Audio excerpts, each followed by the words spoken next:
আসসালামু আলাইকুম। আমার পাশে যে মানুষটিকে দেখতে পাচ্ছেন গত ৫ দিন ধরে পাগলের মতো এই মানুষটি ঘুরছেন। কেন ঘুরছেন? থানায় যাচ্ছেন, সাংবাদিকের কাছে যাচ্ছেন, এখানে যাচ্ছেন, সেখানে যাচ্ছেন, কিন্তু কেন যাচ্ছেন এই প্রশ্নটি আপনাদের মনে আসতেই পারে।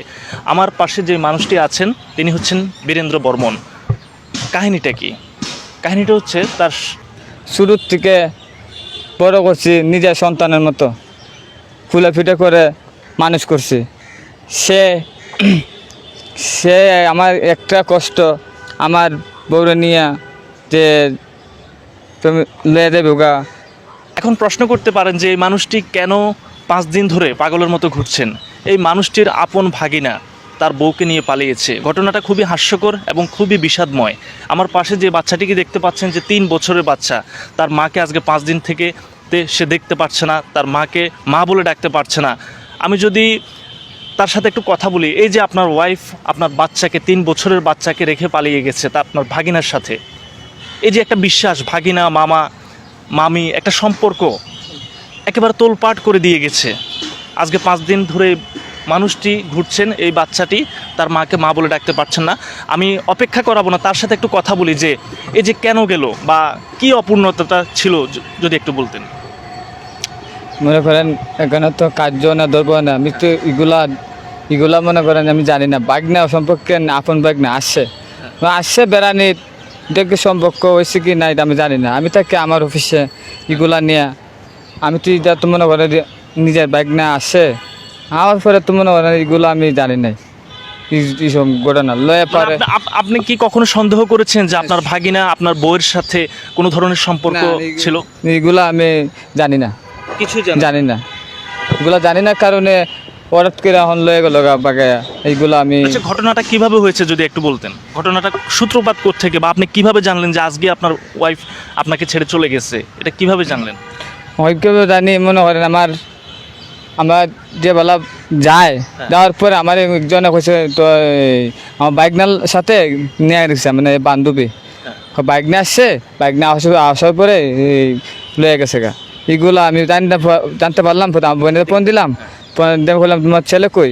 ছেলে তো আমার বাসায়। তো বাসায় হইলে ছেলে খুঁজ না, বাসা কই? আমার আমার ফ্যামিলি তো নাই, আমি খুঁজতে দিই, পাই নাই। তুলে আমি বাইক নিয়ে কই গেল, তো এরাও খুঁজতে দেয়, আমার বই নাই, এখন নাই পাই নাই। এই কারণে মনে ভাবলাম আমার বাইক নিয়ে সাথে সম্পর্ক আসিং গতিকে হয়েছে, এই কারণে মনে করেন লয়ে গেছে গা বাগায়। আপনি কি এই বিষয়টা শিওর নাকি অন্য কোনো কাহিনী? শিওর, আমি শিওর। মানে আপনার ভাগিনার সাথে আপনার বউ বাইকের সাথে লয়ে গেছে, শিওর। এই বিষয়ে আপনি থানায় যোগাযোগ করেছেন বা কোনো কারো? হ্যাঁ করেছি, থানায় যোগাযোগ করেছি, কারণ যোগাযোগ করানো আমার মামলার মানে হয় নাই। মানে থানায় অভিযোগ নিয়েছি মানে পরবর্তীতে কি বলেছে? পরবর্তী বলছে আপনি এই কাম করেন, আমরা কোর্টে গিয়া উকিল ধরে মনে করেন মামলা করেন, এই কথা বলছে। যেদিন এই ঘটনাটা ঘটে আজকে থেকে 5 দিন আগে, ওই দিন আপনি কোথায় ছিলেন বা প্রথম কিভাবে শুনলেন যে আপনার স্ত্রী আপনার ভাগিনার সাথে চলে গেছে? যাওয়ার পর সেদিন শুনছি, কারণ আমি আসলাম অফিস থেকে ফোন আইছে বাইক থেকে। তারপরে আবার পরে কয় তোর বাইকটা তো ওখানে নাই, কারণে আমি তো জানি না কই গেছে না গেছে, তো আমি জানি না।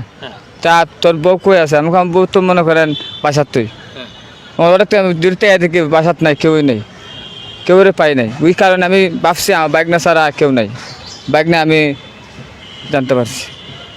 এই যে একটা ঘটনা, আপনি তো আপনার ভাগিনাকে অনেক ভালোবাসতেন, ঠিক আছে, ছোট থেকে বড় করছেন, তো ঘটনাটা যে ঘটলো আপনার ভিতরে বা এই 5 দিন আপনি কি করলেন যদি একটু বলতেন।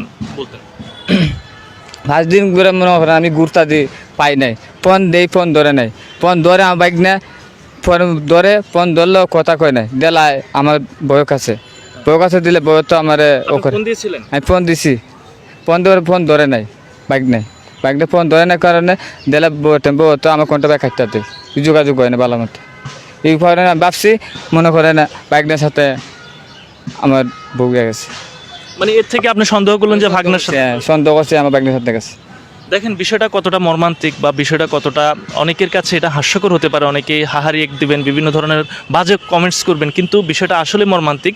শুধুমাত্র মর্মান্তিক ওনার জন্য না, ওনার পাশে যে বাচ্চাটি আছেন তার জন্য বিষয়টা মর্মান্তিক। একটা 3 বছরের বাচ্চা, সে এখন কোথায় যাবে, কাকে মা বলে ডাকবে?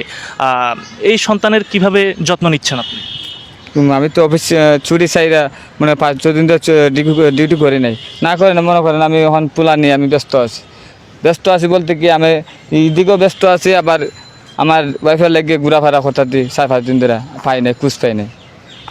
সে তো কান্দে বারে, আমি কিছু আত করতে পারিনি। আচ্ছা, যদি আপনার ওয়াইফ না আসে ফিরে, তখন কি করবেন আপনি? না আসলে তো মনে করেন তো সাপ সৃষ্টি কথা আমার শ্বশুর বাড়ির থেকে, ঠিক আছে, কি বলে শ্বশুর বাড়িতে সাপ দিছে এই কারণে তোমার বাইক না লগে গেছে, ঠিক আছে, বাইক না লগে গেছে তো তুমি আমি খুঁজছি বাইক না লগে গেছে, ঠিক আছে, কারণ হচ্ছে চাইতে পারে, এখন তো আমি এগুলো আমি সঠিক পাই নাই, তো পাইছি না কারণে আমার কইছে আমার বাইক না লগে গেছে, আমি নিজেরা কইয়া দিছি আমার শ্বশুরে এমনি ঘটনা হয়েছে গেছে গা। তারপরে কয় কি আমার মেয়ে দুধ তুমি নাই না দো দুধ আমার ফরিদি কোনো লাকা নয় আর মরে বাসে তোমার উপায় রাখবো না আমি। মানে শ্বশুর বাড়ি থেকে আপনাকে বলছে আপনার উমকি দিছে আমারে, মানে দুদিন মেয়ের দুধ বাই করে না দিতে পারে আমি মেয়েরে। এখন আপনি অন্য কোনো সিদ্ধান্তে যাবেন কিনা? ধরেন আপনার দিন যাচ্ছে, দিন গড়াচ্ছে, আপনার বউ আসছে না, আপনার ভাগ্ন পলাতক, এই ক্ষেত্রে এই বাচ্চাটার কি করবেন আপনি? বাচ্চা তো আমার কাছে রাখুন। আপনার কাছে হ্যাঁ আমার কাছে রাখুন, আমি পালবো। আমার তো বউ আসে, আসলে পরে মনে করেন যেটা ওই মনে করেন মেনে নিমু বলতে কি এখন আমি চাইতে দিম মেনে নিমু, ঠিক আছে, মেনে বাপ মা আছে কোন কারণে আমার কইল হুমকি দিল ইদা আমি যাচাই কইরা তারপরে গোসাই দিম, আমার ভাত খাইব না খাইলাম দিয়া দিম ডাইরেক্ট। এটা কি শুধুমাত্র বাচ্চার জন্য যে আপনি মেনে নেবেন বা সবকিছু করবেন বাচ্চাটার জন্য নাকি? হ্যাঁ বাচ্চার জন্য। বাচ্চার জন্য। হ্যাঁ। আচ্ছা, এর পরবর্তীতে ধরেন আপনার ওয়াইফ তো আপনার সাথে এক ধরনের, এটাকে আমরা যদি বলে থাকি যে বেইমানি করা বা এটা অন্য কিছু আপনার মিন করতে পারেন, তো সেই ক্ষেত্রে যদি বলি যে আপনি কি অন্য বিয়ে করার বা আরেকটি বিয়ে করার ইচ্ছা আছে কিনা আপনার, যেহেতু আপনার বউয়ের সাথে একটা অনাকাঙ্ক্ষিত ঘটনা আপনার ঘটেছে, এক্ষেত্রে আরেকটা বিয়ে করবেন কিনা? বিয়ে করবো কিনা সে যদি ওখানে সংসার না করে অবশ্যই আমি বিয়ে করানো লাগবে, কারণ আমার মা একটা অন্ধ, অবস্থা খারাপ, আজকে মরে বা কাল মরে, সেই জন্য আমি যত্ন করতে পারি না মারেও। মনে করেন বাচ্চা ফালবো দেখবো খেয়ে আর আমি অবশ্যই চাকরি করবো নাকি না খাইমো, আমি অবয়ব সংসার খাইতে পারি না ঠিক মতো, তখন মনে করেন বিয়া যদি না করি মনে করেন বাচ্চা দেখাশোনা করবো কে? তার মানে আমরা বুঝতে পারলাম যে বাচ্চার দেখাশোনা করার জন্য হলো বীরেন্দ্র বর্মন তিনি আরেকটি বিয়ে হয়তো করতেও পারেন, কিন্তু আমরা চাই এই সংসারটি আবার জোড়া লাগুক, আবার ফিরে আসুক তার স্ত্রী, তার ভাগিনা, সব কিছু মিটে যাক। এখানে এতটুকুই বলতে চাই আর কি। ধন্যবাদ।